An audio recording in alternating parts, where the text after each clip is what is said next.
Hello and welcome to another edition of Video Games to the Max. I'm your host Sean Garmer, and here with me, Mr. Marc Morrison, as always. Howdy. And if you're happen to watch on YouTube or wherever else, one of the websites, this is our first video podcast that we're actually doing ourselves without somebody else producing or something else like we have for the E3 shows. So hopefully this is something we can keep doing. And hopefully you like it. I know some of y'all been complaining on YouTube that we're behind the times, so figured why not? And plenty to talk about in this time since the last time we did a show. Of course, Black Friday, Thanksgiving has happened. So, anything on your Thanksgiving there, Mark? I bought a bunch of DVDs and Blu-rays. Yeah, I kind of got a little crazy on the Black Friday sales game wise. So, I have all the big games and indie games as well from this year, and now I actually have to find the time to play them all. So that's Well, you bought like 10 games or like 7 or 8 games. I bought like 25 Blu-rays or DVDs, and then I bought a few games, but nothing major. well, you had a lot of the big ones already. Yeah. So, I mean, and I know that there's a glare coming from my TV or from my computer onto the camera. I can't help it. We're figuring this out as we go, but no, I bought probably, I want to say more than that. I want to say like 20 games or so. Yeah, Possibly about as many DVDs as you bought. So you bought a bunch of crap, so that doesn't count. hey, hey, it's not necessarily true. Even though I made a mistake that I'll talk about in a second. Even though it's not really that big a deal because I like playing more games on my Switch than I do my PS4, but it's all right. We'll talk about that in a second. But of course, this is the first time you listen to us. We are the official video games podcast with WTMnet.com, and of course also in association with 41mania.com and Last Word on Life. So you're probably seeing those little icons there on this screen, and yeah, let's. Look. There's quite a bunch of news to talk about, so we'll do the thing we've been doing where we talk about the games afterwards. In fact, might as well go ahead and get started with the. You know this already if you're paying attention to anything, especially because Microsoft puts theirs right there at the front of the month. I think Sony hasn't even switched theirs over yet, so technically this is still coming. So PS Plus has Soma, which the whole collection has been put as a PS Plus game, so this is kind of weird that they do it individually as well. Soma, Onrush, and Iconoclast, which is a game you reviewed that came out really early in January. Hey, I didn't like it. You didn't like it. I'm kind of been liking it, but this is one of the games I bought on the Switch, and then happened to look at this and go, ah, crap. Well, could have for free, but we got a code for free, so technically, I guess now we paid him back. So I've heard Onrush is pretty good, but it didn't sell well. yeah, that probably tends to happen. Steins Gate is a really good visual novel. Of course, most people have probably seen the anime at this point. But All that's over it. there. You know me, anime fan. And Papers, Please is actually also pretty good. Yep. So there are some people make Return of the Obra Dinn, which is one of the games that is being lauded a lot right now. And I have it on my PC. I need to play it. But trying to get through as we get closer and closer to doing our Game of the Year award stuff and everybody else does. Some people have already did it. I can't believe Joystick did theirs and Red Dead's not even on it. Like, they did theirs so early that they had to exclude Red Dead. To be fair, Joystick doesn't really exist that well anymore, so who cares? Yeah, when I think Game Informer was talking about how they are still figuring out how they want to do theirs this year, if they want to include like ongoing games or not or whatever, and they were like, "Yeah, Joystick already did theirs." I was like, "Why is somebody doing it that early?" The only other one is like AV Club did theirs. But that wasn't like a best game. It was just like games they liked the most so far this year. Okay. But at least like Red Dead was on their list. Makes sense. Microsoft kind of did not really give you a whole lot here, except for the surprise of the first ever original Xbox game being brought on for Games for Gold. Mercenaries Playground of Destruction is there at the back half of December. Dragon Age 2. Is that the Dragon Age everybody doesn't like? Yeah. Okay, so you can sort of skip that one unless you're a huge Dragon Age fan. Cube 2 and Never Alone, which Never Alone's been, I think this is about the third time it's been available, so it's actually a decent little indie game that you learn a lot about Eskimos. Yeah. So I would get that if you have an interest in that there. But so it's sort of weird that, Jeff Keighley has had the Game Awards for a little while now, and they're making announcements, and we'll talk about some of them. And then all of a sudden CBS comes out with this, we're doing a Gamer's Choice Awards. And it's produced by the same people who do the Teen Choice Awards. So the people who don't know teens are not going to bring you an award show where they don't know about video games. Can't wait. And yeah, they're giving it a prime slot. It's pre-recorded, so I think it's tonight, isn't it? No, it's December 9th. No, I meant didn't they record it tonight though? Maybe the press release that they sent out this morning made it seem like it was already recorded. I seen a bunch of people on Twitter talking about like an award show, so I assumed it was that. Might not have been that. That like they denounced all the celebrities that were there, and then I'm going, okay, this is a nice list, but yeah, it's I'm just like, well, we're going there, and like they got Ninja to be there. Of course, he's nominated for Male Streamer of the Year, and they also have Female Gamer Streamer of the Year as well. That does not hit our alley at all, so can't talk about. But they seriously have way too many awards for a 1 hour show. Yeah, and they won't get through them all, or it'll be they'll have like they'll show 5 awards and that's about it. Like the games the Keighley show used to do, which is really annoying. Like, I don't even know why they bothered to do a most anticipated game, and then Elder Scrolls 6 is on here. We don't even know when Elder Scrolls 6 is going to come out. Yeah, most anticipated for 2020 or 2021. Yeah. Most anticipated after Bethesda gets their ass handed to them in a lawsuit over Fallout 76. Yeah, that too. Like, Last of Us 2, we don't even know if that's going to come out next year or not either. So. That at least has shown something. Yeah, what are you going to show? A logo? Yeah. For all the stuff? Yeah, it's just... So they have fan favorite... All this is voted on by fans or gamers. So is most of the other thing, too. No, the Game Awards actually is 90% critics and 10% fans. There's a huge Game Award show voting page. Yes, but that is 10% fans. Like, that's what I'm saying is there's a quota. It's already been given out. 90% is what the critics voted. 10% is what the fans are voting.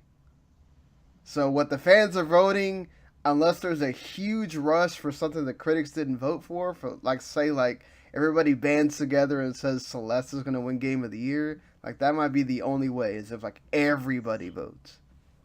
So not everyone would do that, so it doesn't really matter. I know, I'm saying like it would have to take something like that for whatever the fans are voting in the Game Awards to make a difference, but I guess or does someone hack like the voting system to just make to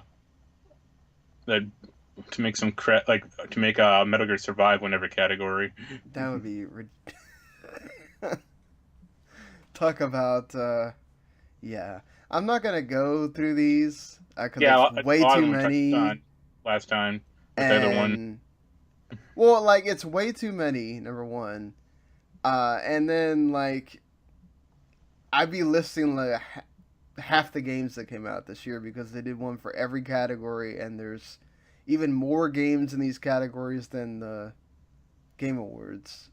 Yeah. So it's like, yeah. The one thing I will mention is they have weird ones like fan favorite gaming device, which is like, why?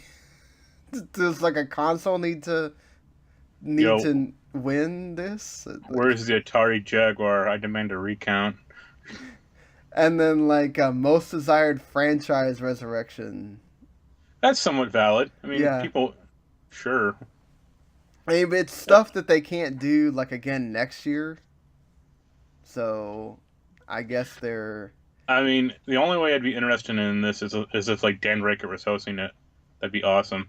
that would be great if that happened. But like, I do think like gaming moment or whatever should be added into the Game Awards, but it's with See, a I lot of don't. that having to do with streamers, Yeah, who cares? you And know. it's. I mean, Giant Bomb does something like that where it's like either biggest news or biggest disappointment, and that about covers it. Yeah. Like, why do we need a? Do we really need to know what your favorite streaming service is? Like, does Twitch need to award themselves something? Is that what this is? Like, Yeah, to show they're the best. yeah, it's just sad. Like, some of these are. I mean, it's cool. Like, whatever. I can't imagine if somebody's actually going to show any kind of gameplay or anything No, like the Game They- Awards. they're gonna they're gonna show up for that because people are gonna care about that. Yeah, I'd imagine that the developers, if they even get to be on stage to accept anything, it's going to be quick. Whatever they get to talk, because people are not. This is why they have so many celebrities there, because they're probably having them present instead of Yeah, it's anything just involved kind of with gaming. it's just kind of a big like CBS jerk off session.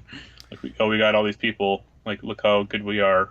And well, like no one in the business actually cares. And we're coming on after football, so we want to make sure people watch it. Yeah. But we're trying to cram all the stuff into an hour, so we'll see how it goes. I think it's kind of crappy that they're doing it 2 days after the Game Awards and a day after the kind of funny showcase, which those two things are going to be way more important than whatever the Gamer's Choice Awards is or becomes. But hey, maybe they'll in 5 or 10 years fix it like it took Jeff to fix the Game Awards. Maybe they can get Olivia Munn to host. We all know what a big gamer she is. Yeah, especially when she comes out and like renounces being part of the. That's what's so funny. They added her in here, and she took the time to renounce herself from. I don't want to be part of this community. Like, right? Exactly.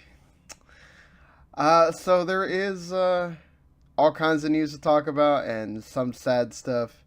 Of course, Starbreeze Studios, who are most known for the people who make Payday. Uh,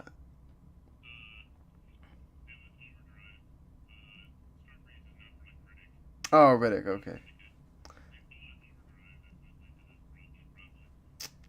Well, the biggest problem is that they. I don't know. After that other Walking Dead game got made and bombed, and the problem with Telltale, and I'm sure that they've had this going for like a year or two, so it's not that they could have seen this coming, but even Walking Dead itself is starting to go down every time they have an episode this season. All I see is the ratings a new low for The Walking Dead. Like,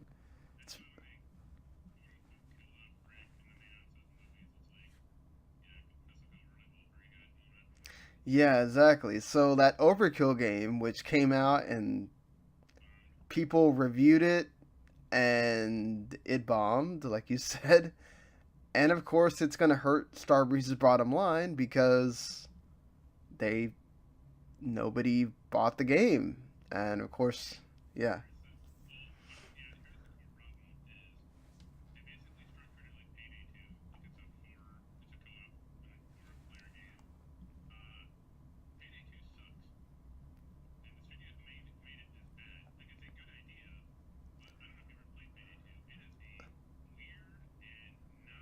There are a lot of people that like it though because it kept getting ported to systems.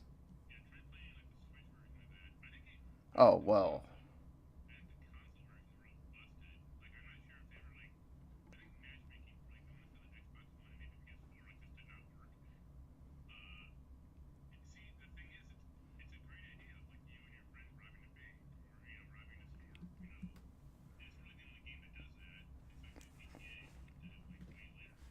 Right.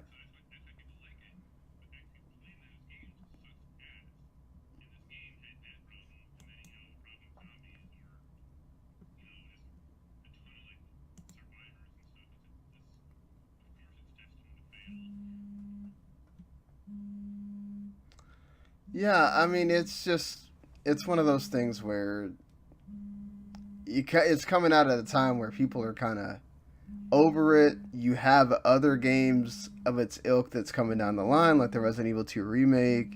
Like people don't uh, need that, you know. So, I mean, you have to love people calling you right when you've already told them that you're recording a podcast. Uh,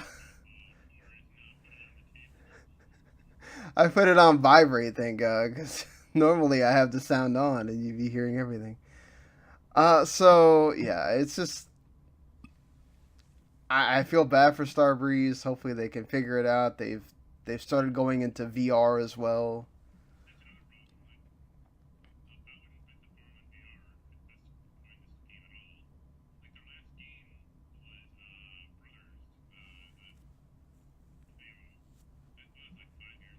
Hmm.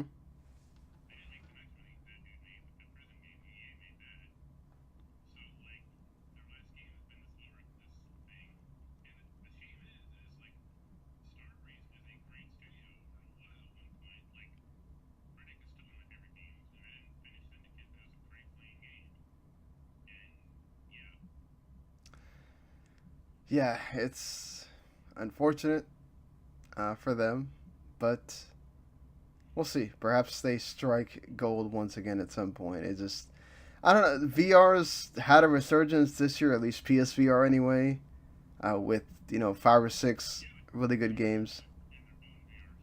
Right. Yeah, I think that's gonna fail as well because it's hard enough to get people to get the ones that are on the market right now. So I mean, we wouldn't even know what the heck Microsoft's doing with HoloLens if it wasn't because they made that deal with the military just recently.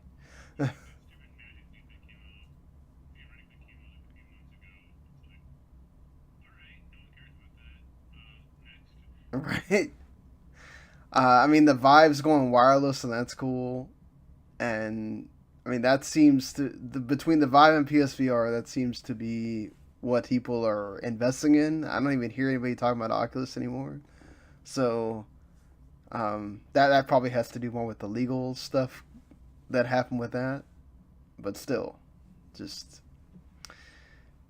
somebody trying to make their own VR when this is already happening to them. Not a good deal at this point. But hey, THQ Nordic. We talked the last time about how they're still buying company. Well, just today, they have bought another IP, Carmageddon, which is okay. Like, it's fine. I mean, stainless.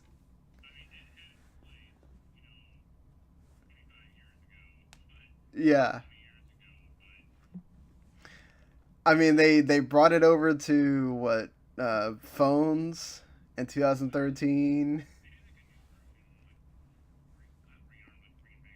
Reincarnation.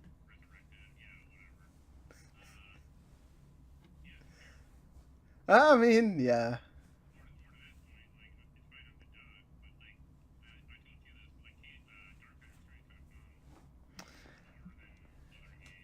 Well, last we talked about it last time. It's coming out.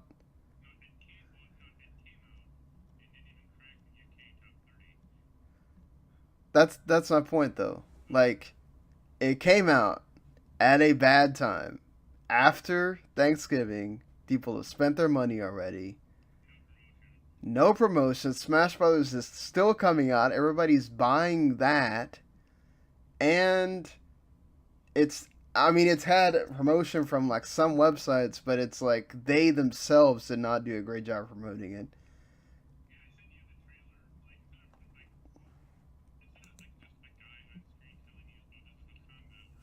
Mhm.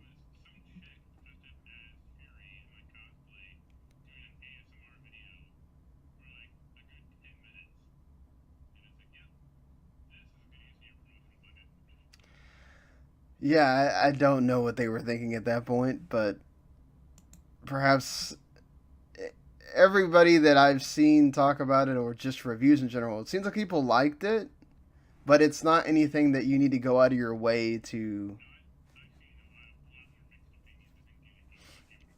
Yeah, it's really mixed all over the board. Uh, but it's not nobody's sitting there going, "Oh yeah, you really need to go out of your way and play this game." I've seen a lot of people say it's feels more like something that would have come out last generation when the other two games came out. Um,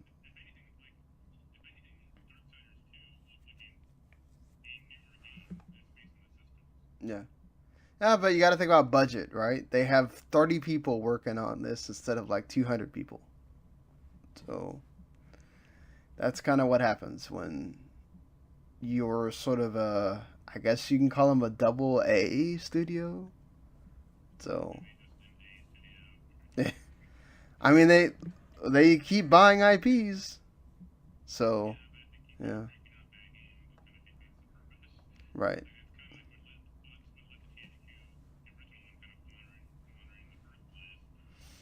Yeah, you have 35 games in development. Hopefully, some of these start hitting because it, you know, not going to help you at all there. Hey, Nintendo made big news, as I mentioned, with Smash Brothers due to come out in a few days. Of course, Smash Brothers, no surprise, is the best pre-selling game in the franchise's history and the best pre-selling Nintendo Switch title. And to go ahead and add on to that, not only was the whole console the best-selling console over the Thanksgiving holiday period, Pokemon Let's Go sold 3 million copies in a week. So, I mean, there was people saying, "Oh, it's not going to sell as well as the other Pokemon games," and I think what's been more surprising is the amount of people that have like, it's been exactly what they wanted. It hooked them in. They got the nostalgia, and people really like it. So,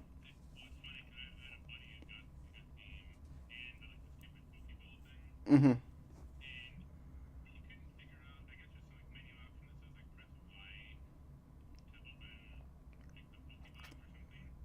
Yeah, you have to shake the ball.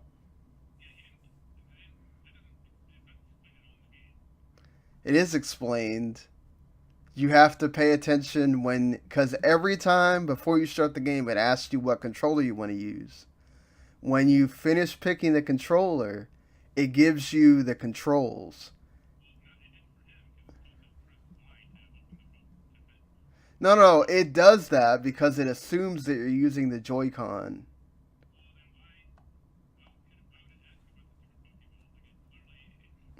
Well, what I'm saying is he probably didn't pay attention, and it should do it every time he starts the game. Though it makes you pick your controller before you hit yes or confirm. It gives you the controls, and it says on there. It confused me. I'm saying this because it confused me too. Yeah. Yes, you can because my daughter uses one Joy-Con and I use the other one. Yeah, it's meant to play with one Joy-Con as a one-player game. No, you can't. No, it's because it's meant to be played as one because with the Pokeball you only have one. Uh, Right. You can't because each Joy-Con is one player. That's how the second player comes in is you pull out the other Joy-Con and then they magically appear. You can't. They didn't make the controls like that. The only way you can play with both is to stick them on the controller itself and play handheld. I don't know. I think it would have been too confusing for the system to have it work like that. I don't know. I'm not the one that made the game, so I get it if he wants to use both because when you use the one that has the C buttons, trying to figure out which one does what, sometimes confusing as well. So I can understand that point, but yeah.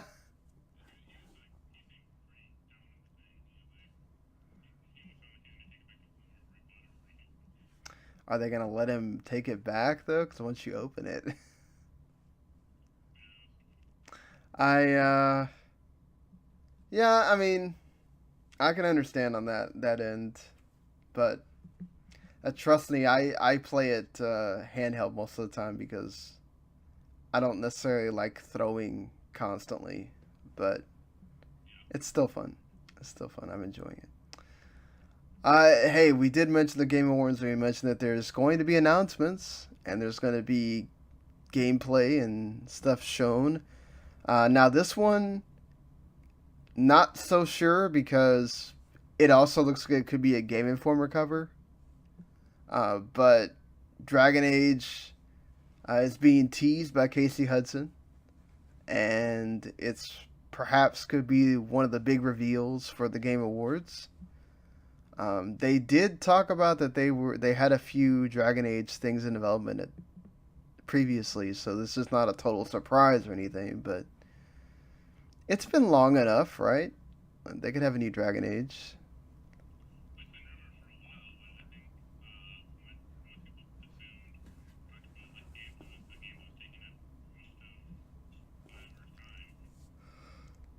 Right, I mean, this could be down the line.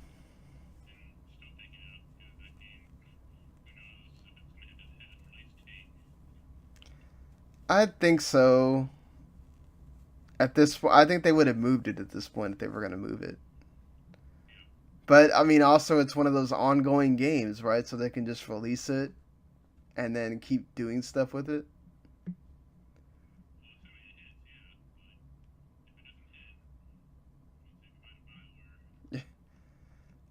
Do you are you excited for a new Dragon Age at all, or?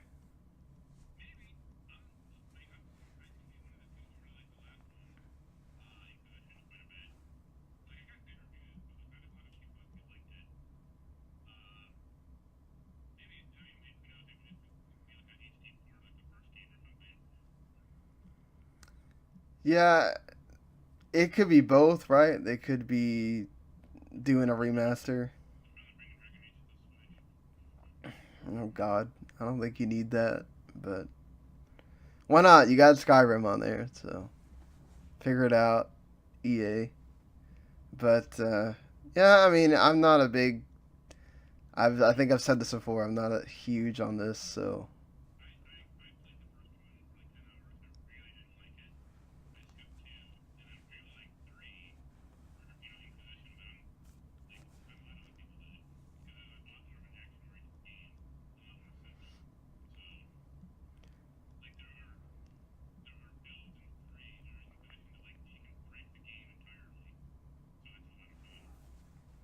I think they would keep going that route just because you have Anthem already. So if it did, I mean, it sold well, so I don't think they would change that much in it to go backwards. So I mean, they have it in their back pocket if they want to do it. I would think it's going to be an announcement. Yeah, if that ever happens. Or the remaster of the collection that everybody keeps waiting on as well for some reason. Another game that, yeah, hey, I would be totally. I know you're not a fan of it, but I would be totally down. Chain Empire is good. Ancestors, the Humankind Odyssey that we haven't heard about since like 2017, and even then, really, I haven't seen it since like it was at E3, even before that. So, this is the guy that got fired from Ubisoft that was working on Assassin's Creed, and then Patrick Desailly, and he like this used to be called something else,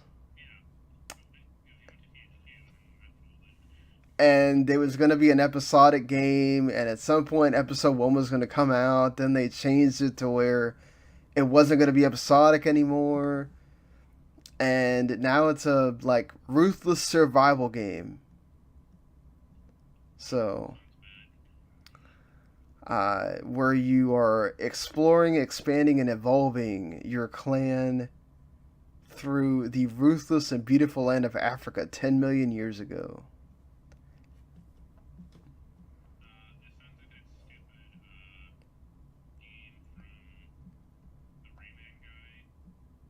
The Wild,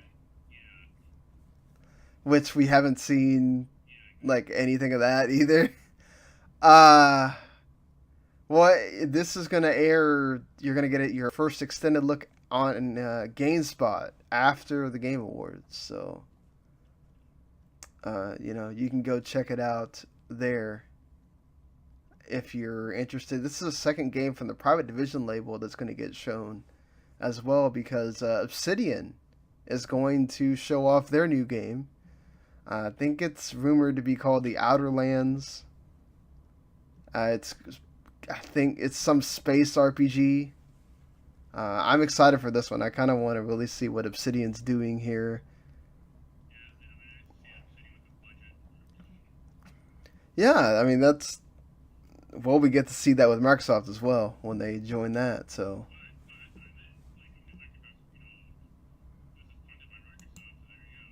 no, this is the Take Two, like that label where they're like indies for Take Two. Yeah, basically.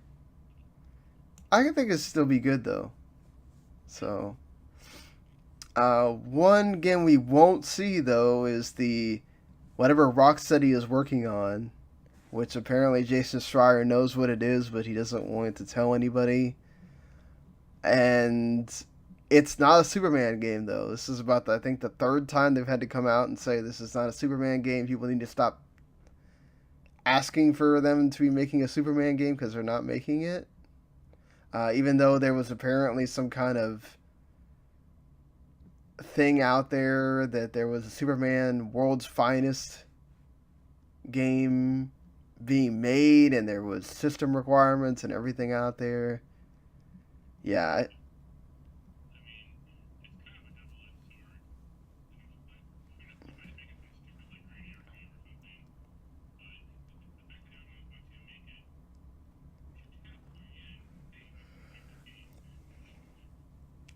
I don't know. I've just never been a Superman person. So,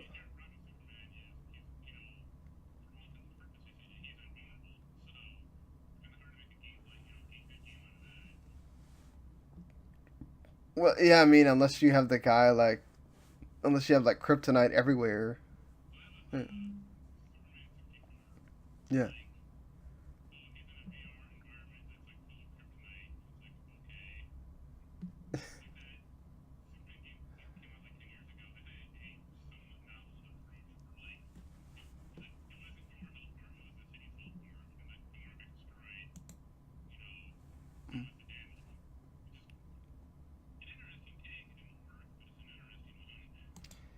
I would like to see what Rocksteady could do with it, because obviously they have history with the Batman games, and in fact, apparently Batman and Robin were supposed to be playable to kind of like keep it going that they have something to do with Batman. But yeah, I don't know. Maybe it's the license. That would be awesome. Like, I'm surprised that has not been brought to their attention.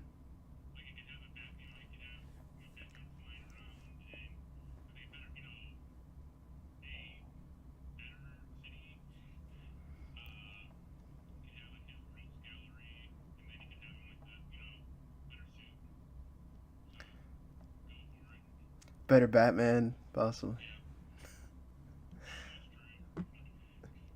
And it was a great Batman, but there've been plenty of those, and those games themselves were some of the best. So uh, I did as well. You kind of can't pass up $5. Still, like it's not like you spent 20 or 30. You spent $5. Same here. That's the reason why. I think almost everybody I talked to, I think, bought that when they saw, oh, $5. Go ahead, yeah. The new Alien game is going to be shown at the Game Awards. Blackout.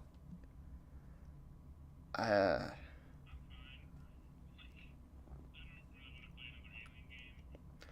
Isolation was decent. Yeah,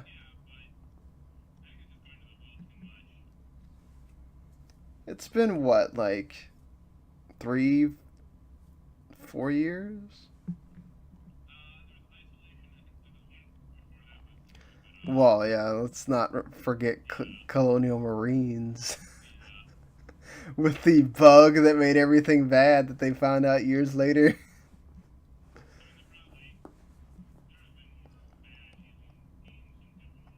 Right. And most of them were on way older systems where the difference in game quality is uh, not like it is today. So, uh, and the last thing that people were.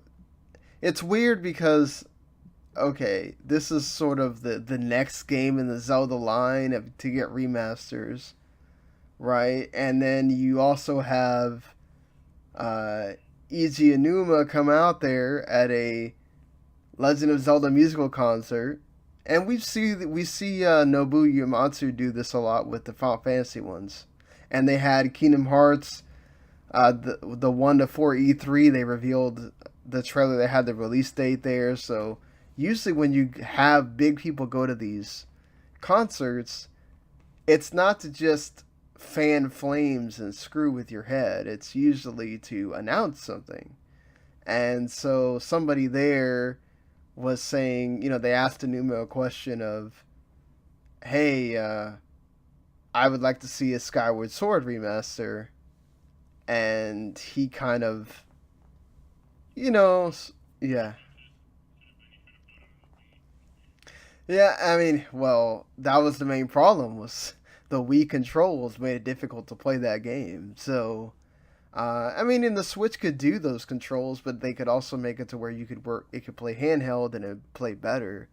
So, I don't know. It's there.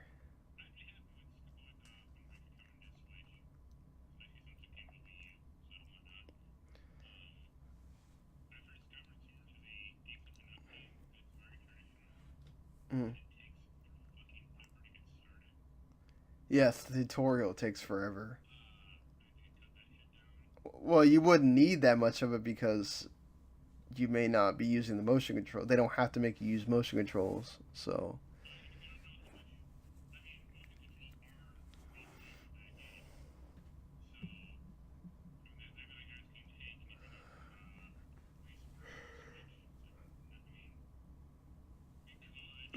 they could because it can still do motion controls.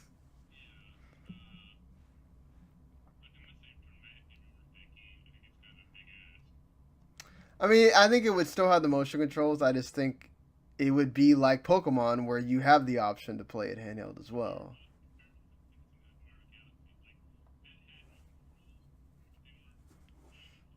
Right.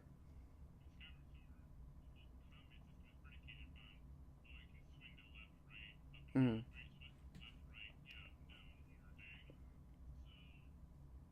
And at least they made the motion controls work better. I think people wouldn't care that much. I think that was the main problem is that a lot of the slashes didn't work.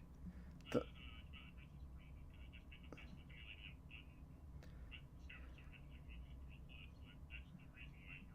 yeah. Well, no, I meant like it didn't work as well. And then like you try to roll bombs and it wouldn't roll the bombs very well, and then there was bosses that you needed to do that. So I think that's something they need to fix, but it's possible. It's they could be doing it. Of course, Nintendo came out with the we have no plans to make this like they did with the 64 classic and all that stuff. So yeah, we'll see. We'll see if that gets announced or not. They do have Wii U ports still sitting there that they could port over. I mean, like you said though, they could port over Wind Waker instead or something. It makes it easier for them. Uh the whole loot box thing is getting brought up again because someone asked the FTC if they were going to get involved with investigating loot boxes, and they basically said that yes, they are. Um, well, not just EA, I think it's the mobile games and also the other countries that are making this a big deal that have banned it and everything else, like Belgium. So I think that makes it an issue, and at least the International Game Developers Association is getting ahead of this and telling everybody, hey, like, you might want to self-regulate yourself before the government gets involved and regulates it for you and makes this a bigger problem than you want it to be. And maybe you don't have loot boxes at all in games anymore if the government gets involved. So yeah, I don't know. I think honestly, for me, I'm still of the camp of a lot of people are used to already with DLC coming to so many of the big games now. We're already so used to paying more than $60 for games. Like, maybe raising the price is not the worst thing in the world if it gets rid of some of the stuff with loot boxes and microtransactions and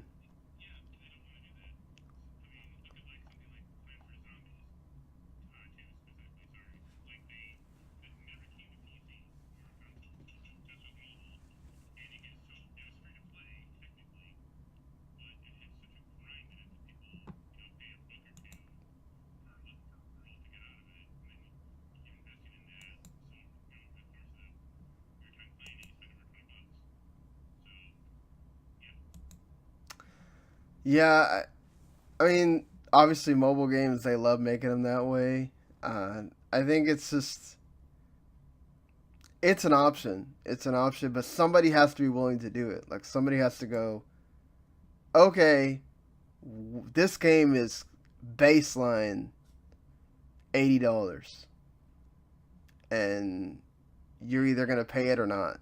You know, there'd be an outcry if people are gonna buy it.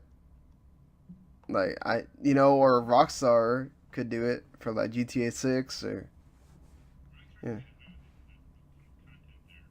yeah. Well, not yeah, especially not if it's another Blackout, where it's just the battle royale. They'd have to go back to having a single player mode and all that stuff. Consider also talking about potential lawsuits. Fallout 76 is under investigation for its problems with having so many bugs and having issues. Yes, the canvas bag. This,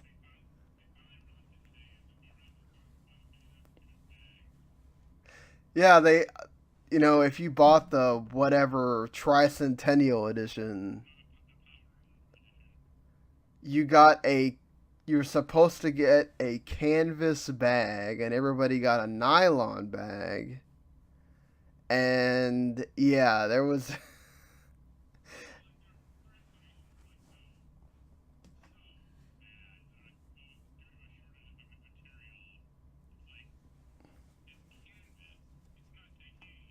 Yeah,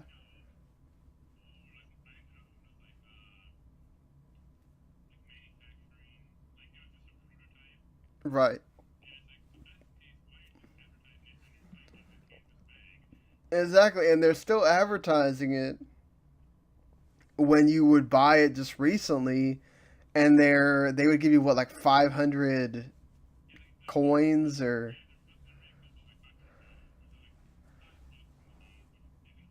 you can buy nothing.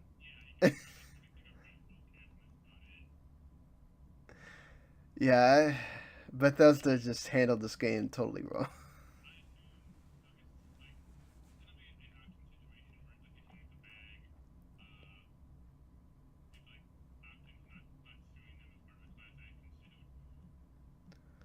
Wow, really?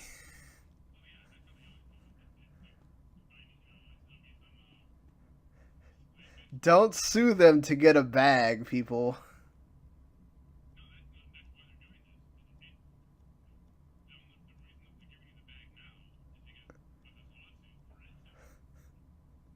But the lawsuit's not just over the bag, though.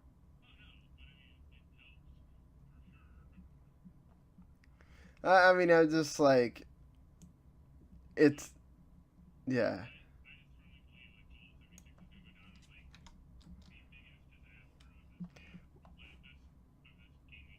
I mean, it's already the worst reviewed AAA game of the year, even worse than Metal Gear Survive.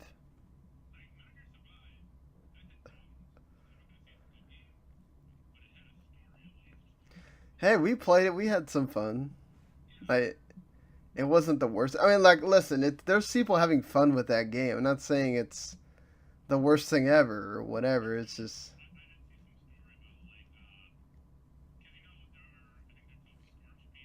yeah.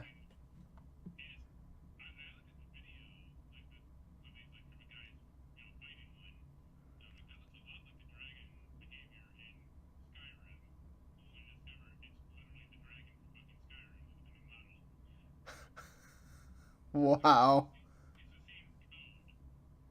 That is bad.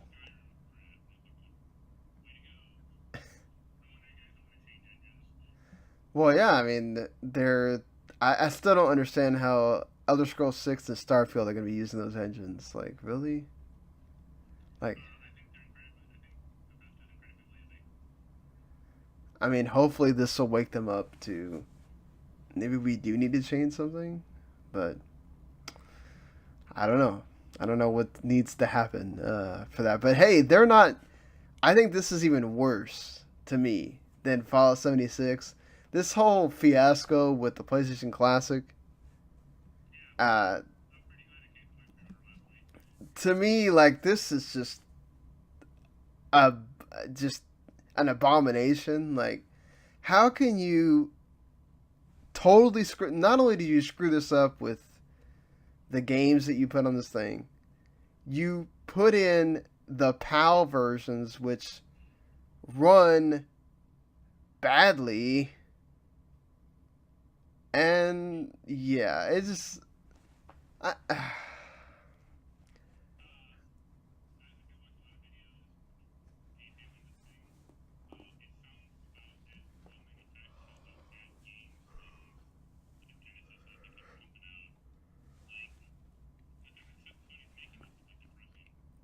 it is. It's Sony putting this out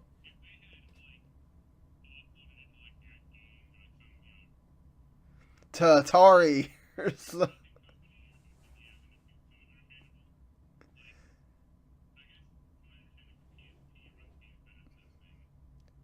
It's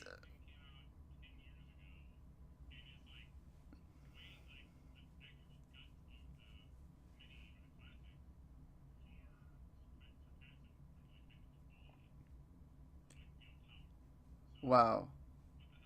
So they really had no excuse to actually put these PAL versions in there. They just put them in there. Like, wow.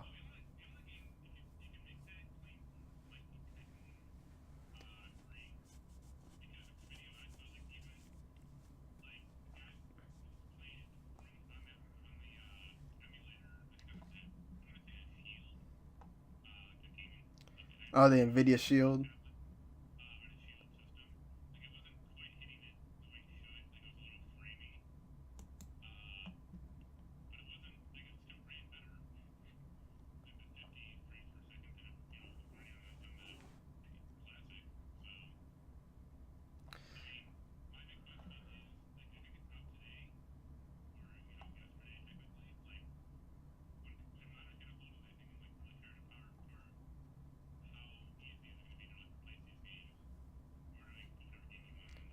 I mean, is that what Sony's banking on though? Like, that's sad. If you put this out saying, "Oh, we just slapped this together," and then hoping that people hack into it.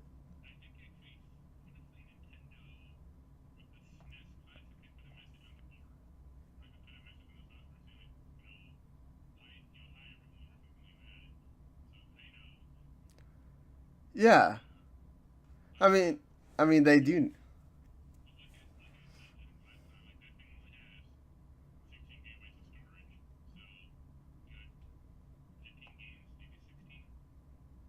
So basically, you'd have to remove.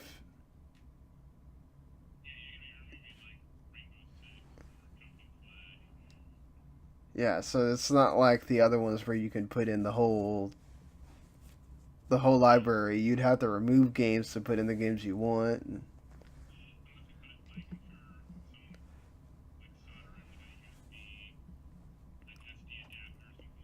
Yeah, and then they can put in whatever.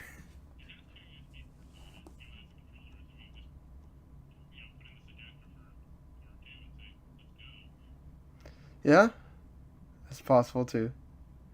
But yeah, it's this is.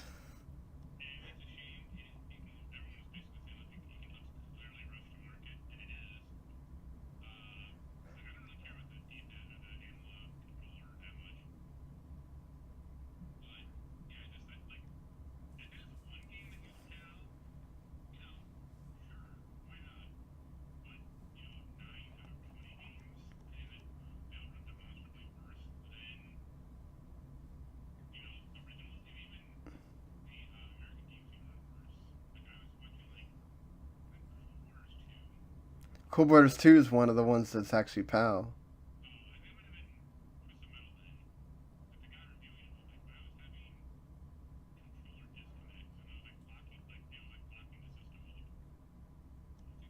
Wow. Let me tell you. It's, I think Sony will just be happy when this whole fiasco is over with. And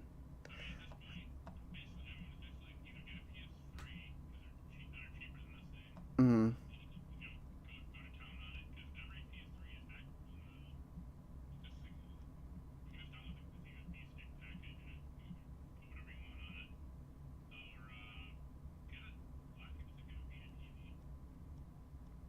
yeah, you can get a Vita TV.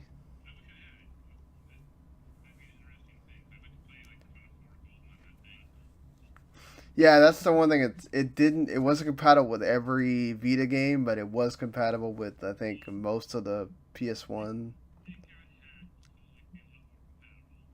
Oh, okay, okay, that makes sense then. I always was sitting there going, "Oh, I want to buy one, I want to buy one," and then I didn't.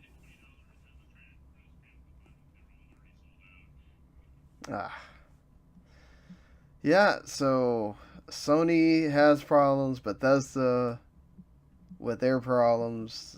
Loot boxes are getting investigated again. All this negativity. But hey, at least, and there's more of it too with the movies stuff and entertainment stuff we got to talk about with Daredevil. Now becomes the third of the four Marvel Netflix. Oh well, if they cancel the other three, they can't have Defenders. Oh, Punisher! I forgot about Punisher being a. Well, Punisher's gonna get canceled. Yeah, like just Marvel's Netflix series just keep falling, and Daredevil's the next one, as they will not have a fourth season because it's been canceled. Um, and it did very well. Just Disney came out and basically said there's going to be more stuff with Daredevil. Don't worry. I don't know what that means. It's going to be on their service, but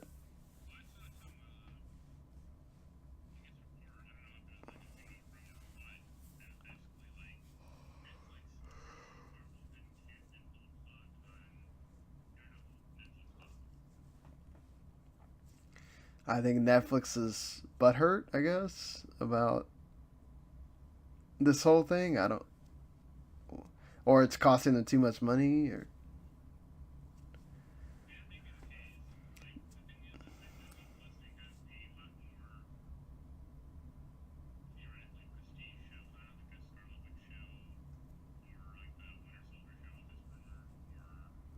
the Loki show.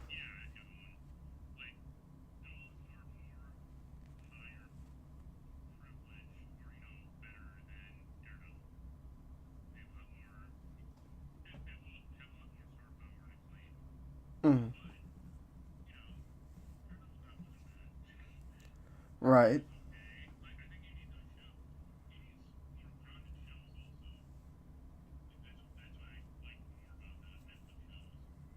Yeah, like that's what I liked a lot about Jessica Jones was it's very grounded, and you need those to offset the like spectacular ones you're gonna have with the Loki and Scarlet Witch and all that stuff.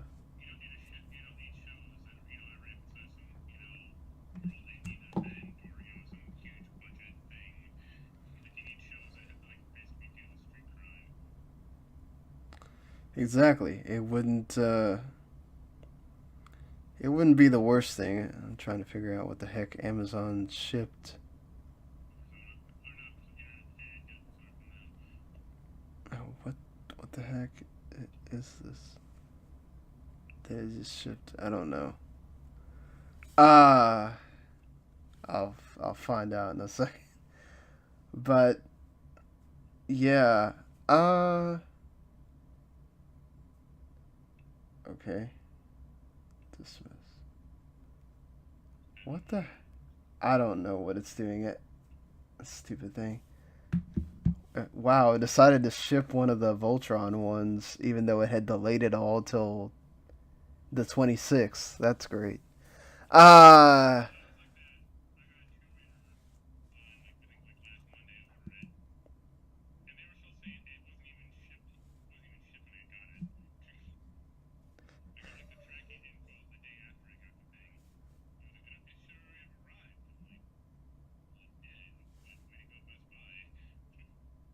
that must have been a that's weird.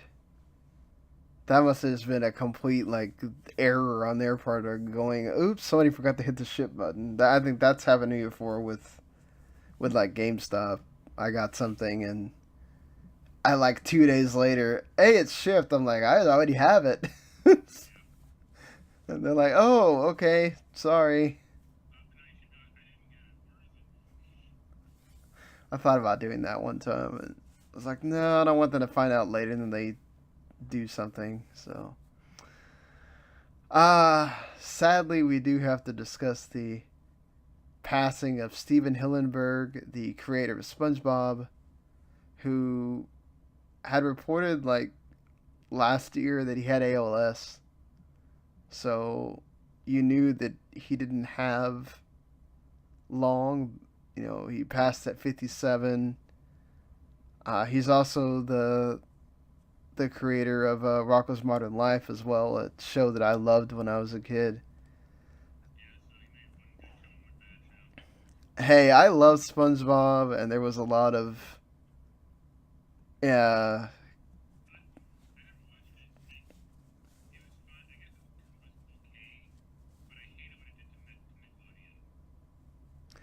What do you mean?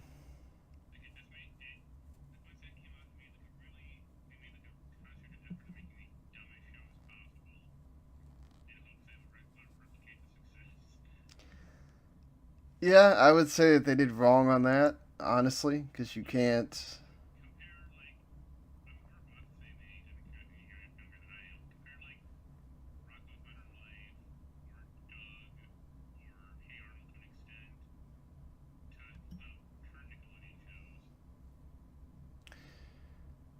Oh, you can't, because that was like a golden age of Nickelodeon shows. Yeah, I mean they outside of like the Turtles, which they kept rebooting and rebooting, and they had it was good for a while, but it's I don't know. To me, it's just hey, ride your cash cow until you can, till you can't no more. It's just it's still like SpongeBob for me was a really funny show. I had a cousin that loved it. My sister had everything SpongeBob growing up, so I guess it was just like a family thing for me. But um, yeah, it's sad to see that he passed. And when you talk about like American animation, it's he's gonna be there in those annals of. Yeah, well, obviously not, but still. Speaking of animation, though, of course, that Spider-Man Into the Spider-Verse is coming out pretty soon, and already, without it even having come out, they're already working on an all-female sequel with Spider-Gwen, and they're working on another uh, series with that as well. So, um,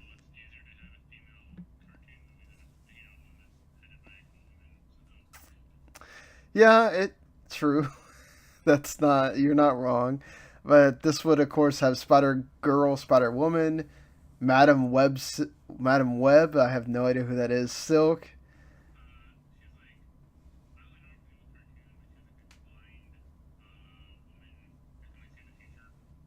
Oh, okay. I know who that is now. It's okay.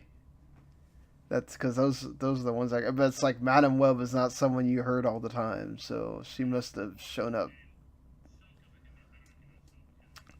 Yep, I know. I have Silk's pop staring right at me.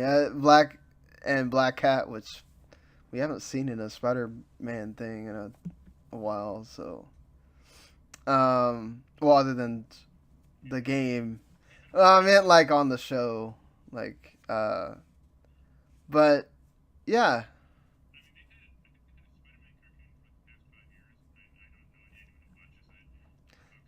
yeah, they had the Ultimate Spider-Man thing, and then they changed it to something else on Disney XD. They still have that Avengers show too, which is I was surprised that's still on, but I guess Disney XD has like nothing else when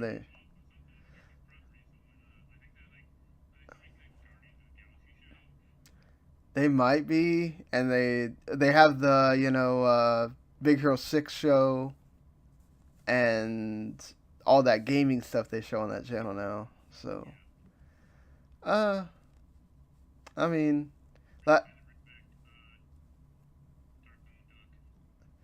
that'd be awesome. They do have the DuckTales show, which is that DuckTales show is actually pretty good. So why not? They should bring back some more of those. Like I don't know about Goof Troop and Tailspin, but Darkwing Duck would be good. I wouldn't be opposed to that. I am really surprised they haven't tried to do the Darkwing Duck one yet, but at least I haven't. I need to go watch that episode then.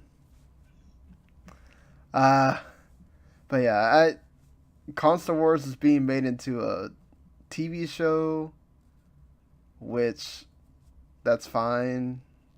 Uh,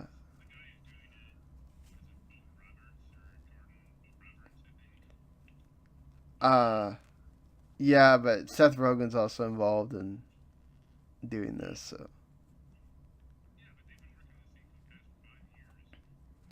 Well, it was gonna be a movie, and now they turned it into a TV show, which I think the TV show format probably works better. But I loved *Halt and Catch Fire*, so bring it.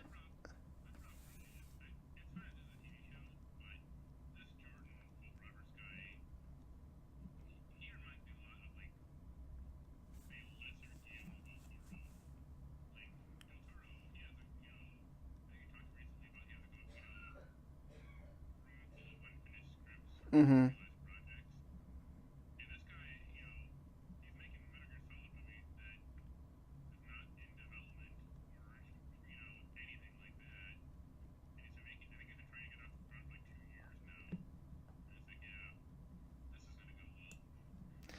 Yeah, I don't know.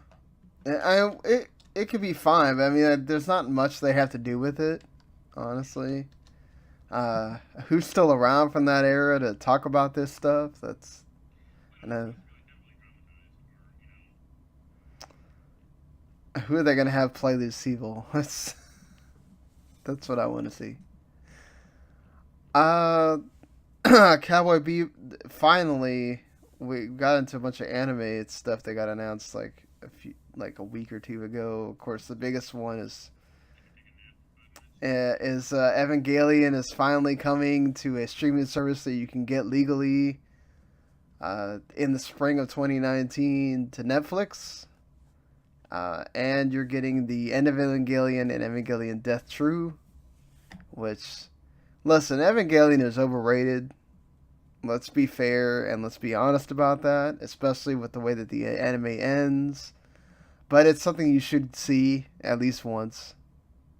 And there, you get it. It's on Netflix for you. So,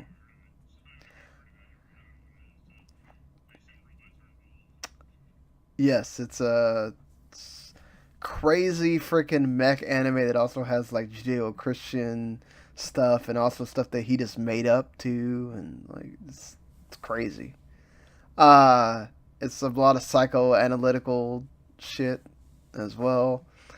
Uh, there's going to be a live action Cowboy Bebop. Netflix needs to stop doing all these live action anime things. Most of them have not been good. But you go for it, Netflix. Cowboy Bebop is very beloved, so there's a lot of shit you got to get right. I mean, at least they're getting Shinichiro Watanabe consulting, and Christopher Yost is going to be writing, so it's not a bad job there on that point.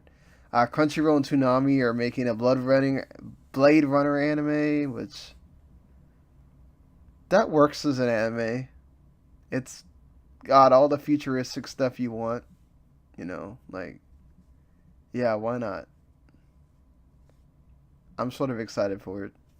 And there's people that have been involved with it that are also did Ghost in the Shell. So, I think it'll be good.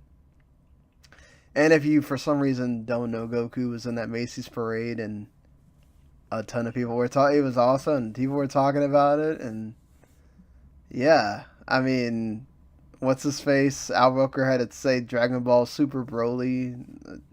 Like, it was a moment for anime fans there. And if for some reason you don't know, there's a lot of really good games that have come out by the time you're watching this, or come out pretty soon. Just Cause 4 comes out today.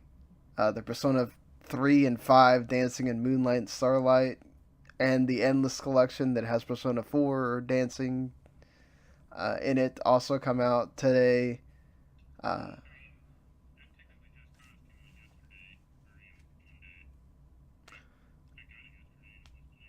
Oh, I think it came out early. If you had the deluxe edition, it comes out on the 3rd, which that's the one I got for you. The last minute remaster, which I have no idea why somebody decided they wanted to remaster that, but okay. Square Enix. And then when you complain about your, yeah, yeah, Thronebreaker: The Witcher Tales also came out today. Katamari Damacy Reroll, which I'm excited about on Switch, comes out on Friday, along with Super Smash Bros. Ultimate, which comes out on Friday, and all of you are probably buying it. I'm buying it.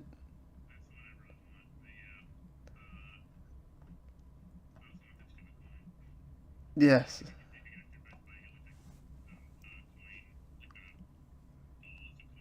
Oh, really?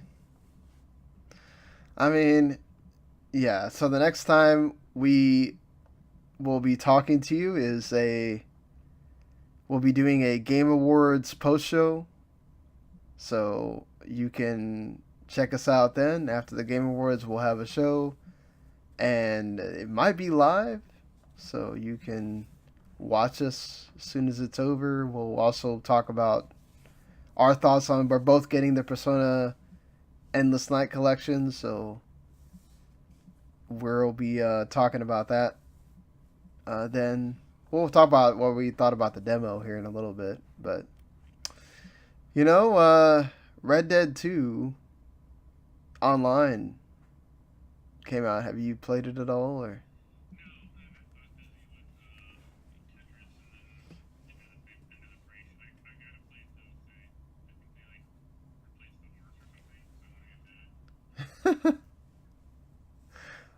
Have you played Just Cause 4 at all? What do you think? Anything? Well, that's good. That's good.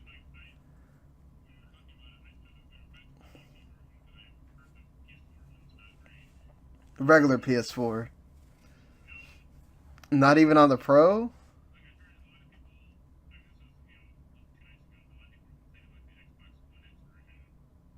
Wow.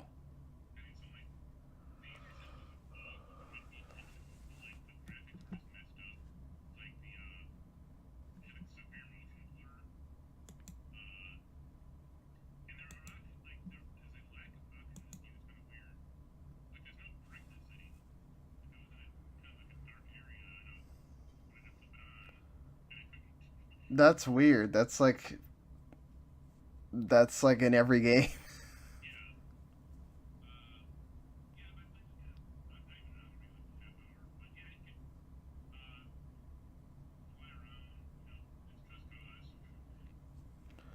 And so you beat Detroit as well. What do you think?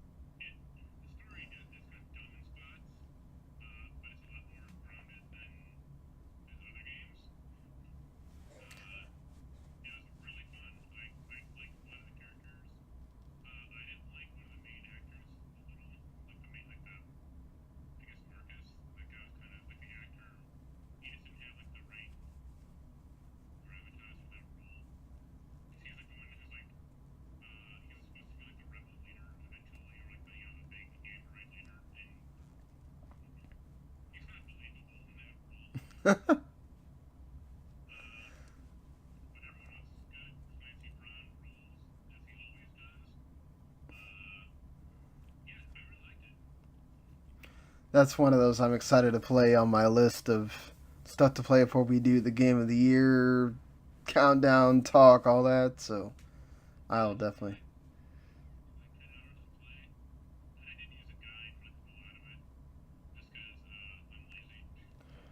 I mean, yeah, if you don't have a reason to like, you didn't review it, so why not just play through it?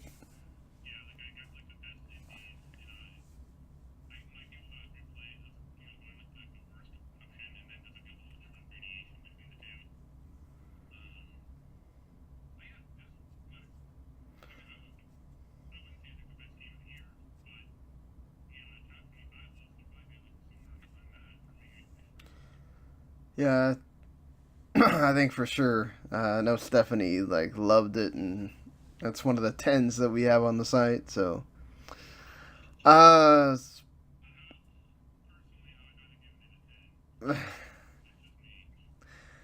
yeah, the I played smaller stuff this week, or since the last time we did a show.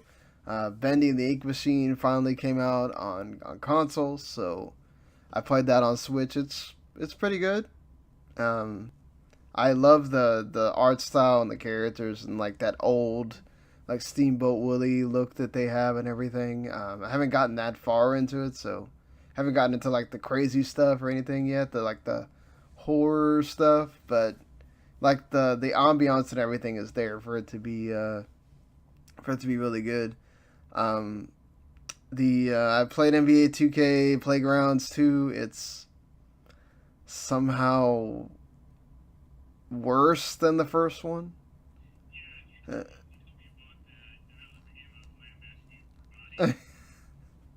I was hoping it was better, but not.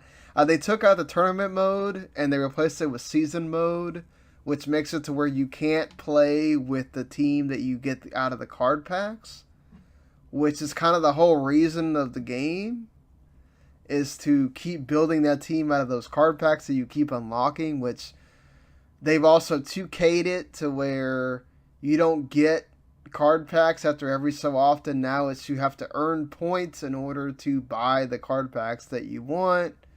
And of course there's an option to buy an entire roster if you just want to spend money, because it's 2K, it's what they do. They want you to make microtransactions. So, I mean, the gameplay is fine. They sort of fixed the shooting with a shot meter instead. I won a game with a last-second three-pointer that had 20% of going in, so I can't complain too much there. But, yeah, it's okay. I paid 20 instead of 30 for it, so...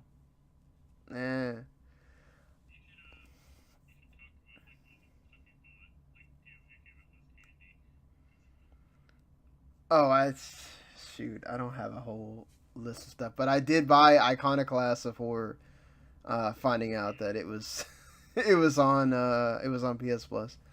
I did buy Into the Breach. I bought all. Yeah, I bought Monster Hunter World, Spider-Man, God of War. I got that one for that $17 at GameStop. What else did I buy? I bought the games I just talked about. I bought I can't even think, a lot of stuff that it's on my Switch that I'd have to.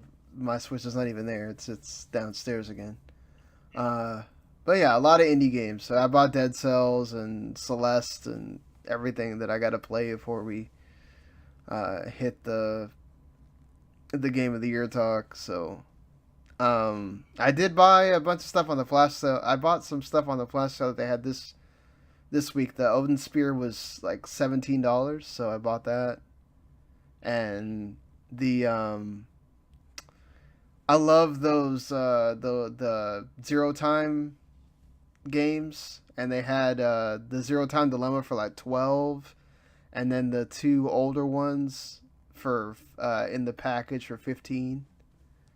So I bought those, and I bought an indie game called Nairi, the Tower of Shirin, which I'm kind of trying to do that every week. Well, not obviously this week. I won't have to because I'm buying between Persona and Smash, so I'm spending a lot of money already. But I'm trying to do that every week of like buying some game, preferably an indie, and like playing through it. And this was actually pretty good. It's like a little point and click adventure. It's on PC and Switch right now. I don't know when it's going to come to the other consoles, but it's got a really nice little like watercolor kind of art style to it, and it's got like it's these little cutesy characters that this girl that gets her parents get taken by the royal guard, and you have to try to go find them, and you have to sneak back into town. And obviously it's like every other point and click adventure game. It has like puzzles, and they're actually pretty difficult, like a lot of having to go back and forth figuring out where this went and where this goes. And it's for $10. It's actually not bad, not a bad purchase for you on Switch if you're looking for something to play that is in that ilk. You know, Grim Fandango's also there too if you like those kind of games. But yeah, so that's what I've been playing, and I think that's pretty much it for us this week. Yes, it is very long and very hard. I agree with you. Did you get the DLC?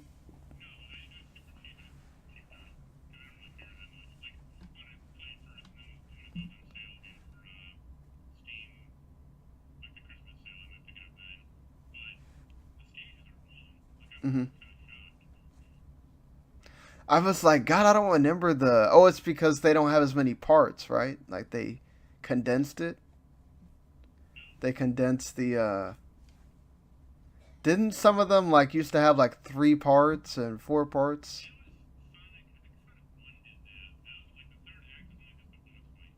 Oh, okay, okay. Yeah, I remember I was just like, holy crap, these levels. I feel like they take forever.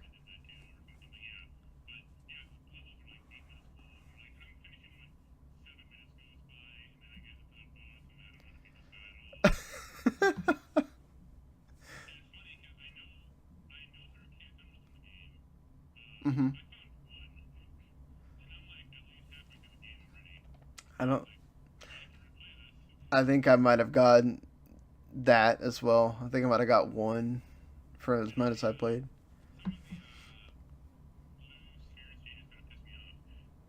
Why?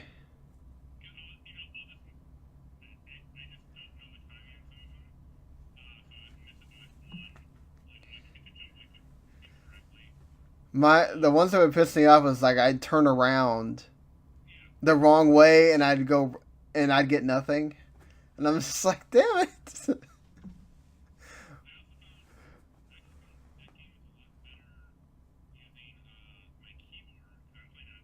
Oh, okay, okay.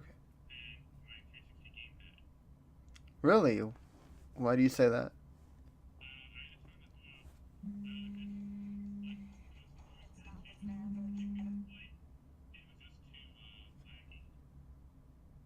Oh, really?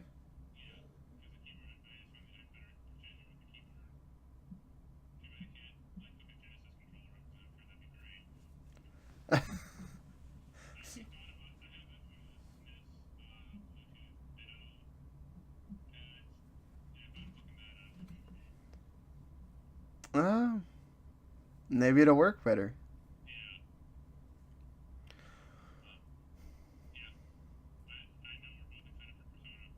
Yeah, I can't wait. I pick it up tomorrow after work. Uh, Playing the demo. I mean, good God, the playing on normal felt like they were going everywhere, and then it took some adjusting to play on easy. Even. What did you think?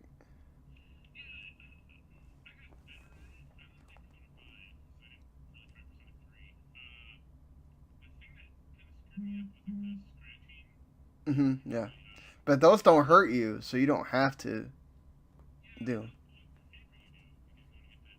Right.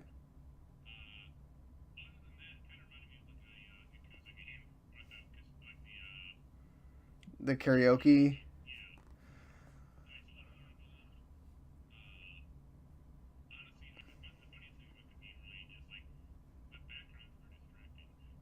Oh yeah, you're trying to.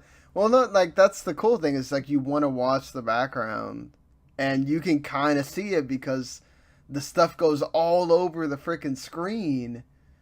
And I played on normal the first couple of times, and I'm like, oh my god, there's way too much stuff happening. It's like I gotta tone this down. And then even on easy, when they try to do the hold notes, I'm like, I couldn't figure out if I need to do this faster or if I need to do it slower to get the note that comes behind it so it doesn't miss. And it's like, that's going to take some time to figure out. Uh,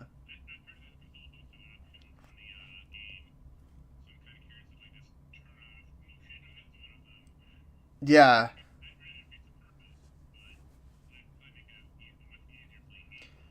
I do like them, like the when the party happens and the other person comes in, they start dancing and, you know.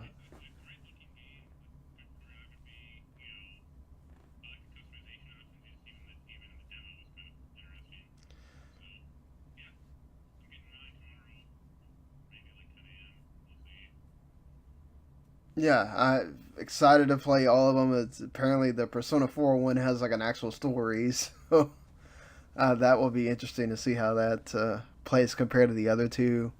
But yeah, we'll both have thoughts on that when we talk about the Game Awards show, and then we'll have a regular show to talk about Smash Brothers as well after that. So lots of stuff coming up. Of course, Game of the Year stuff coming in pretty soon as well.